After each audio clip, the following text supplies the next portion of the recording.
ऊंचे ख्वाबों के लिए दिल की गहराइयों से काम करना पड़ता है। ऊंचे ख्वाबों के लिए दिल की गहराइयों से काम करना पड़ता है। यूं ही नहीं मिलती सफलता हर किसी को, यूं ही नहीं मिलती सफलता हर किसी को। मेहनत की आग में दिन रात जलना पड़ता है, मेहनत की आग में दिन रात जलना पड़ता है। से हेलो फ्रेंड्स, आप सभी का स्वागत है मेरे यूट्यूब चैनल उपकार पर। फिर मैं आज आपके लिए उत्तराखंड से संबंधित और अन्य परीक्षाओं की दृष्टि से 20 अति महत्वपूर्ण प्रश्नों की श्रृंखला लेके आया हूं, जो आने वाली परीक्षाओं की दृष्टि से आपके लिए अति महत्वपूर्ण साबित होंगी। तो आइए प्रारंभ करते हैं आज की इस सीरीज को और आगे बढ़ते हैं। तो हमारा जो पहला प्रश्न है वो है, देवताओं की लिपि किसे कहा जाता है? तो इसका उत्तर है देवनागरी लिपि। जो हमारी हिंदी की लिपि है वह कौन सी है? वह देवनागरी लिपि है। अगर हम पंजाबी की बात करें तो उसकी गुरुमुखी है। तो वैसे हमारी हिंदी की क्या है? देवनागरी लिपि। इसे देवताओं की लिपि भी कहा जाता है। प्रश्न नंबर दूसरा, हिंदी साहित्य में हालावाद के प्रवर्तक किसे कहा जाता है? तो ये हमारे हरिवंश राय बच्चन जी को क्या कहा जाता है? हालावाद के प्रवर्तक कहा जाता है। इनकी प्रमुख कृतियाँ जो हैं वह है मधुशाला होगी, मधुबाला, मधुकलश, निशा निमंत्रण, आत्म परिचय एवं इनका जो बार बार परीक्षाओं में पूछा जाता है, दो चट्टानें किसकी रचना है? तो ये हमारे हरिवंश राय बच्चन जी की क्या है? रचना है। परीक्षाओं में बार बार प्रश्न पूछे जाते हैं। तो भारत का शेक्सपियर किसे कहा जाता है? तो ये कालिदास जी को भारत का शेक्सपियर कहा जाता है। इनकी प्रमुख रचना मेघदूतम थी। तो इनके संदर्भ में करत करत अभियास से जड़ मत होत सुजान, रसियावत जात से सिल पर पड़त निशान। जिस प्रकार क्या कहते हैं, करत करत अभ्यास से क्या, बार बार अभ्यास करने से, प्रयास करने से क्या हो जाता है? मूर्ख व्यक्ति भी विद्वानों की श्रेणी में आ जाता है। जिस प्रकार एक रस्सी को एक पत्थर, एक सिल्फर में, सिल्फर मतलब होता है पत्थर, पत्थर में बार बार घिसने से उस सिल्फर में निशान पड़ जाता है, उसमें क्या पड़ जाता है? वो पत्थर कटने लगता है, निशान लग जाता है। उसी प्रकार बार बार प्रयास करने से एक मूर्ख व्यक्ति भी विद्वानों की श्रेणी में आ जाता है। तो हमारे शेक्सपियर किसे कहा जाता है भारत का? ये कालिदास जी को कहा जाता है। ये क्या थे? इनकी प्रमुख रचना मेघदूतम थी। प्रश्न नंबर चौथा, मैथिली किस राज्य की भाषा है? तो ये मैथिली जो राज्य की, ये बिहारी भाषा है। बिहार में सबसे सर्वाधिक बोली जाने वाली भाषा है मैथिली। नेक्स्ट प्रश्न है, हिंदी के प्रथम कवि कौन है? ये हमारे सिद्ध सरापा को हिंदी का प्रथम कवि कहा जाता है। और दूसरा है हमारे कलम के सिपाही किसे कहा जाता है? ये हमारे मुंशी प्रेमचंद्र जी को क्या कहा जाता है? कलम का सिपाही कहा जाता है। इनकी प्रमुख जो आपने देखी, दो बैलों की कथा मुंशी प्रेमचंद्र की है, और प्रेमचंद्र के फटे जूते, ये भी क्या है? मुंशी प्रेमचंद्र की है। आपने देखा होगा। तो आगे बढ़ते हैं। प्रश्न नंबर 7 है, भारत में सबसे कम बोले जाने वाली भाषी समूह है? तो भारत में जो सबसे कम बोली जाती है वो है चीनी तिब्बती, सबसे कम बोली जाने वाली भाषाई समूह है। प्रश्न नंबर 8वां, चीनी तिब्बती भाषा समूह की भाषाओं के बोलने वालों को क्या कहा जाता है? जो चीनी तिब्बती बोलते हैं भाषा, उनको क्या कहा जाता है? उन्हें निषाद कहा जाता है। प्रश्न नंबर नेक्स्ट है आपका, हिंदी का प्रथम पत्र कौन सा है? परीक्षाओं में पूछा जाता है कि हिंदी का प्रथम पत्र कौन सा है? तो ये उदंड मार्तंड क्या है? हिंदी का प्रथम पत्र है। प्रश्न नंबर 10वां, हिंदी विषय पर प्रथम ज्ञानपीठ पुरस्कार पाने वाले कौन थे? तो ये थे हमारे सुमित्रानंदन पंत जी थे। क्या थे और कब मिला इन्हें? ये सुमित्रानंदन पंत को हिंदी के साहित्य में प्रथम बार क्या मिला? ज्ञानपीठ पुरस्कार मिला। कब मिला? 1968 में मिला। और इन्हें क्या कहा जाता था? प्रकृति के सुकुमार कवि कहा जाता था। अगर इनकी जन्म की बात करें तो 1900 में कौसानी में हुआ था, जो बागेश्वर में पड़ता है। और 20 मई को क्या होगी?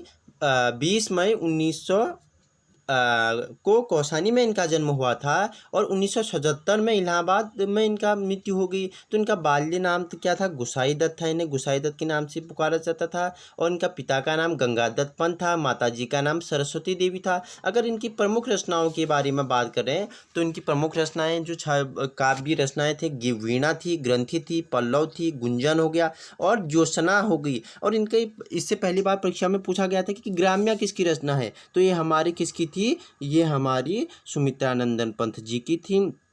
सुमित्रानंदन पंत के लोकयतन नामक महाकाव्य महात्मा गांधी के जीवन पर लिखा था। इन्होंने एक महाकाव्य लिखा जिसका नाम क्या था, लोकायतन था। वो किसके जीवन पर था, वो महात्मा गांधी के जीवन पर था। और सुमित्रानंदन कृति पल्लव की भूमिका को छायावाद का घोषणा पत्र मैनिफेस्टो के नाम से जाना जाता है। नेक्स्ट है, रामधारी सिंह दिनकर को किस रचना के लिए ज्ञानपीठ पुरस्कार मिला था, तो इन्हें उर्वशी के लिए मिला था। इनकी प्रमुख रचना थी उर्वशी, जिनके लिए इन्हें ज्ञानपीठ पुरस्कार मिला। और भी इनकी प्रमुख रचनाएं थी, जो रचनाएं हैं जो बार बार परीक्षाओं में पूछा जाता है, वो है कुरुक्षेत्र, रश्मिरथी, उर्वशी और हुंकार। बार बार परीक्षाओं में पूछे जाते हैं, ये तो महत्वपूर्ण रचना है। बाकी और भी इनकी रचनाएं हैं, लेकिन आप उर्वशी हो गया, कुरुक्षेत्र हो गया, रश्मिरथी हो गया और हुंकार को क्या करें, याद रखें। तो 12वां है क्वेश्चन नंबर, भारत के प्रथम राष्ट्रकवि कौन थे, तो ये हमारे मैथिली शरण गुप्त जी को भारत का प्रथम राष्ट्रकवि कहा जाता है। तो नेक्स्ट है, हिंदी का प्रथम एकांकी क्या है, किसे कहा जाता है, तो ये एक घूंट जो है ये हिंदी का प्रथम एकांकी है। इसे आप याद रखें, वेरी इंपॉर्टेंट है। हिंदी साहित्य के इतिहास को कितने कालखंडों में विभाजित किया गया, तो इसे 4 कालखंडों में विभाजित किया गया।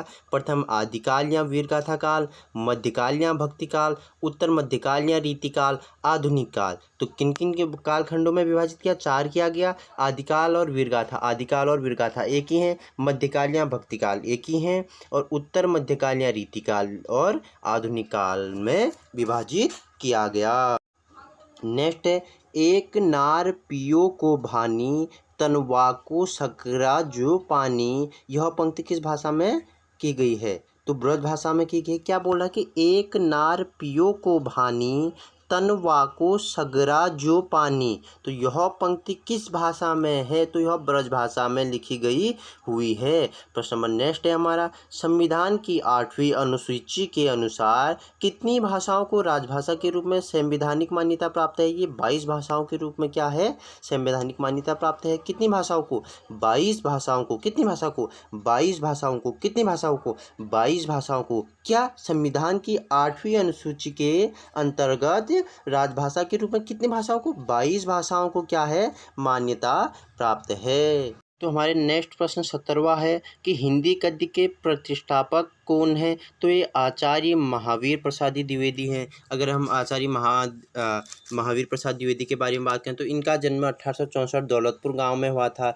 जो रायबरेली उत्तर प्रदेश में पड़ता है। इनकी मृत्यु 21 दिसंबर 1929 को हुई थी। पिता का नाम रामसराय द्विवेदी और जो इनकी भाषा थी वो थी हिंदी, संस्कृत, गुजराती, मराठी व अंग्रेजी थी। अगर इनकी जो हम कृतियों की बात करें तो महावीर प्रसाद द्विवेदी की साहित्यिक देन कम नहीं है। इनके मौलिक और अनुदित पद्य और गद्य ग्रंथों की संख्या 80 से ऊपर है। गद्य में इनकी 14 अनुदित और 50 मौलिक कृतियां प्राप्त थी। कविता की ओर महावीर प्रसाद जी की विशेष प्रवृत्ति न थी। इस क्षेत्र में इनकी अनुदित कृतियां, जिनकी संख्या 8 हैं, अधिक महत्वपूर्ण हैं।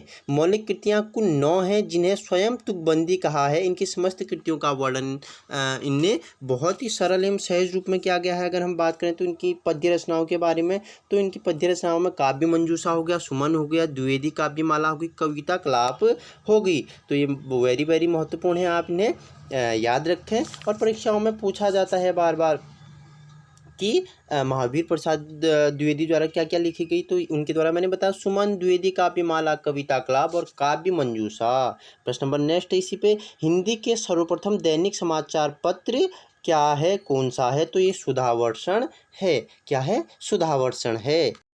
प्रश्न नंबर 19 है, रानी केतकी की कहानी किस भाषा को कहा जाता है। जो रानी केतकी की कहानी है की भाषा को कहा जाता है, उसकी जो भाषा थी उसे क्या कहा जाता है, खड़ी बोली कहा जाता है। उसकी जो कहानी की भाषा लिखी गई है वो खड़ी बोली में लिखा गई है। तो कभी पूछ दिया आपसे रानी केतकी की कहानी की भाषा को क्या कहा जाता है, तो खड़ी बोली कहा जाता है। प्रश्न नंबर 20वां एवं अंतिम प्रश्न है, हिंदी की प्रथम पत्रिका कौन सी है, तो ये संवाद कौमुदी है।